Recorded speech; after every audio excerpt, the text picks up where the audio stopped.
Diabetes થવા પહેલાં body કેટલાક સિગ્નલ્સ આપે છે અને આ જ સિગ્નલ્સ એ પ્રી ડાયાબિટીસના સાઇન હોઈ શકે છે.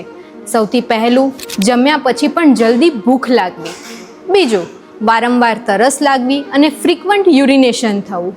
ત્રીજું, પેટની આસપાસ ફેટ વધવું ભલે ઓવરઓલ વેટ વધારે ના હોય.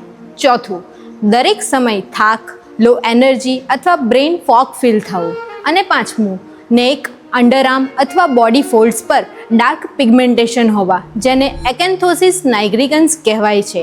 આ ઇન્સ્યુલિન રેઝિસ્ટન્સનું એક અર્લી સાઇન હોઈ શકે છે. પ્રોબ્લેમ એ છે કે પ્રી ડાયાબિટીસમાં શુગર રિપોર્ટ્સ ઘણીવાર નોર્મલ અને એની આજુબાજુ આવે છે, પણ બોડીની અંદર ઇન્સ્યુલિન રેઝિસ્ટન્સની પ્રોસેસ શરૂ થઈ ગઈ હોય છે. જો આ સાઇન તમારી અંદર દેખાતા હોય તો વેઇટ ના કરો અને નીચે આપેલા નંબર પર સંપર્ક કરો.